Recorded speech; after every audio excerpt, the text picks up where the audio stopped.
मी 1978ला मुंबई महानगरपालिकेत नोकरी लागल्यानंतर माझी मुलगी 16 जून 80ला एक मंगोल चाइल्ड जन्माला आला माझ्या पोटी.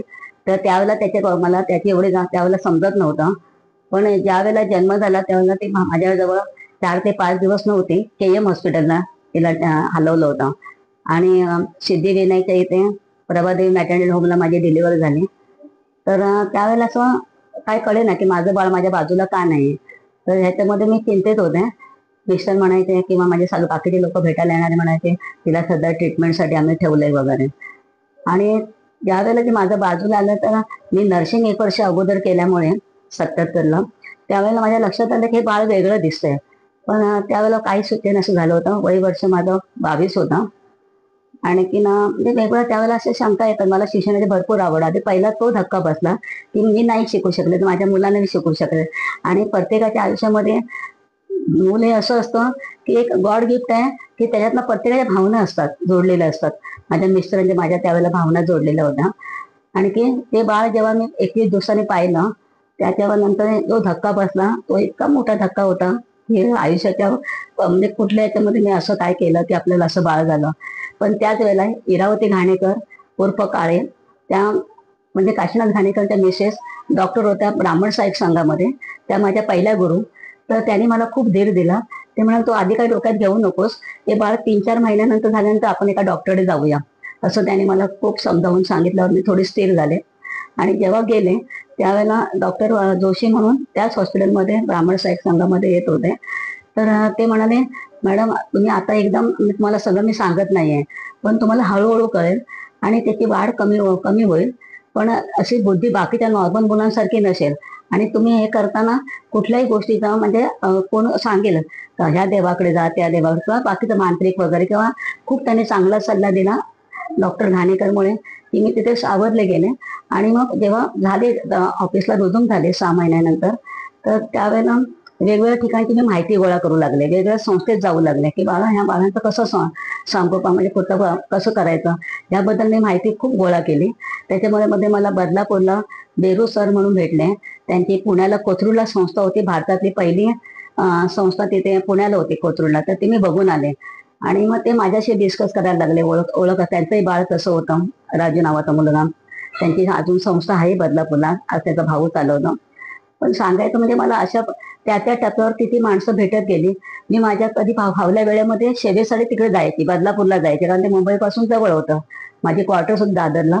मग त्यामुळे मला सुट्टी कधी मिळाली की ती लोक कशी काय करतायत कशी शिकवतात ह्याचं ज्ञान मला सुरुवातीला मिळालं. आणि मग हा शोध घेत असताना अशी काही मी बाळं पाहिली की ज्यांची मोठी झाल्यावर लग्न करून सुद्धा परत माघारी आलेली.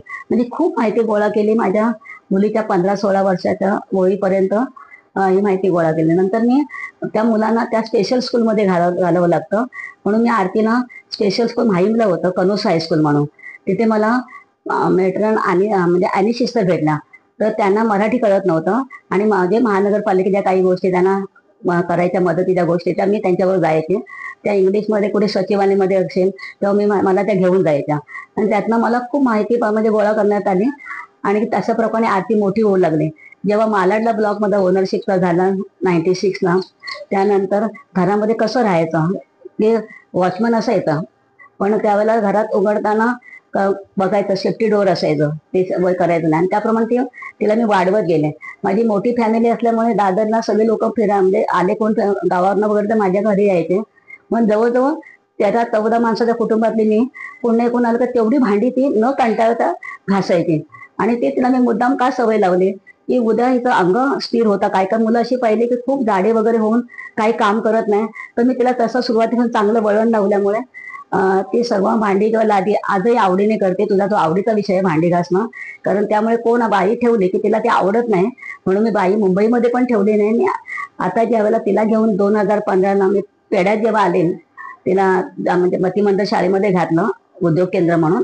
18 वर्षाच्या पुढील मुलांना उद्योग केंद्रात घेतात तिथे घेतलं. तिथे ती चांगली तयार झाली. आणि आता ती जवळजवळ 47 वर्षाची आहे. पण 30-32 नंतर ती जायला कंटाळा करायला लागली. शाळा खरी असते म्हणजे उद्योग केंद्र म्हणून पण ती जायचा कंटाळा लागली. तिला स्वतःला स्वतःचं ड्रॉइंग वगैरे किंवा ती इंडिया लेवलला खेळून आलेली असल्यामुळे ती त्या मुलांना जास्त हे समजते की ते जास्त वेडे आहेत. पण तिला कळायचं ना की माझाही तो प्रॉब्लेम आहे. म्हणजे ती इतकी तयार झाली की नॉर्मल मुलांसारखीच सगळ्यांशी बोलते, म्हणजे तिच्या भाषेमध्ये ऍडजस्ट होते. आणि आम्ही सगळ्या कार्यक्रमात तिला मी असं हे नाही केलं की कसं घेऊन जायचं. असं मी त्या सुरुवातीपासून मी खूप वेळा जेंट्स डब्यात बसायचे. जेंट्स डब्यात का बसायचे की लेडीज डब्यामध्ये सगळं चिकित्सक असल्यामुळे म्हणजे त्यांचंही बरोबर आहे की हे काय आहे कसं आहे ते मला सांगायला हे व्हायचं. कधी हाबडे घेऊन मी मुलुंडला जायचे तेव्हा मी दादरला टॅक्सी करून स्टेशनला गेले की ट्रेनमध्ये बसवताना मी जेंट्स डब्यात मुद्दाम जायचे माझ्या दोन्ही मुलांना घेऊन, की त्यावेळेला जेंट्स फक्त बघायचे बाजूला वळायचे पण असं सगळं विचारत नाही बसायचे. म्हणून मी खूप वेळा जेंट्स डब्यातनं मी प्रवास केला. म्हणजे असे अनुभव, कारण ते वेळ हे स्पेशल स्कूलमधनं म्हणजे बाळ वेगळंच दिसतं समाजामध्ये. आणि समाजात अशा मुलांना लगेच ऍक्सेप्ट केलं नाही. ती स्वच्छ असल्यामुळे सगळ्यांना आवडायची. ज्या वेळेला मी माटुंग्याला होते त्यावेळेला शिने तारिका रीमा लागू तिकडे माझ्या मैत्रिणी राहत होत्या. शिवाजी मंदिर जवळ असल्यामुळे त्यामुळे ती सगळ्यांमध्ये मिक्सअप व्हायची. आणि ही सवय लावल्यामुळे कोणी असं दाखवलं नाही की वेगळं वेगळं बाळ आहे. त्यामुळे माझी प्रोत्साहन शक्ती ही माझा जो लंच ग्रुप होता महानगरपालिकेतला, त्यांच्या घरी त्यांची मोठी जागा होती, ते माझी लहान जागा होती माटुंग्याला क्वार्टर्समध्ये एकच खोली होते. पण ते तिला मोठं घर आवडायचं. तर माझ्या काही ज्या मैत्रिणी आहेत की त्यांच्यामध्ये ती मुद्दाम त्या बदलापूर सारखी माझी वसुधा मैत्रीण आहे, ठाण्याला तावडे मैत्रीण आहे किंवा अंधेरीला कोल्हटकर मैत्रीण आहे, की त्यांनी ना सख्या मावशीपेक्षा पण प्रेम तिच्यावर एवढं केलं की ती सावरली गेली. की आपण वेगळं बाळ आहे हे तिला वाटलंच नाही, ॲबनॉर्मल आहे हे कळत नव्हतं. म्हणजे ती आपल्या बाकीच्या मुलांसाठीच मी तिला वाढवलं. त्यामुळे ती आज खुश आहे. आज वर्ष 47 मध्ये सुद्धा ती कार्यरत आहे. मी जेव्हा रिटायर झाले 2014ला आणि इथे पेड्यामध्ये सुरुवातीला पेड्यात आले नाही, मी आता ब्लॉग घेतला गेला की या मुलांमध्ये मला कार्य करायचं होतं, ही आवड होती की सगळीकडे कार्यकर्ते मिळतात पण अशा घाणीच्या ठिकाणी काम करणारे कार्यकर्ते मिळत नाही. म्हणून मी आमच्या वैश्य समाजामध्ये किंवा वेगळ्या ठिकाणी मला पदं मिळत होती पण मी तिथे नकार दिला की माझी मुलगी तर चॅलेंजिंग आहेच मला, मग अशा प्रकारचे जे काही पालक असतील त्यांना मदत करावी या सर्व उद्देशाने मी चिपळूणला प्रस्थान केलं. आणि 2 वर्षानंतर 2018ला एक जागा घेतली गेली पेढे येते. आणि तिथे मग डोक्यात आलं ही जागा घेतल्यावर काय करायचं. शाळा तर आहेत आमच्या मुलांच्या पण राहण्याची सोय नाही आहे. रत्नागिरी जिल्ह्यात कमी आहेत त्या अशा ज्या आहेत त्या वसतिगृह. आणि हे डोक्यात येऊन म्हटलं ही जागा आपण त्या मुलांसाठी वापरायला द्यायची. 2 मुलांपासून सुरुवात झाली आरती निराधार सेवा फाउंडेशन पेढे येते. नंतर 2-3 वर्षांनी आम्हाला जागा पण मिळाली. साठे जोशी मॅडमने हे माझं कार्य बघून म्हणे मॅडम तुम्हाला आवडतं का बघा, मला सामाजिक कामासाठी द्यायचे आहेत, खूप जण विचारत आहेत पण तुम्ही जाऊन बघून या. पण जरा थोडं लांब होतं तरी सुद्धा मी ते स्वीकारलं, कारण का ह्या मुलांचा प्रॉब्लेम पुढे पुढे वाढत असतो.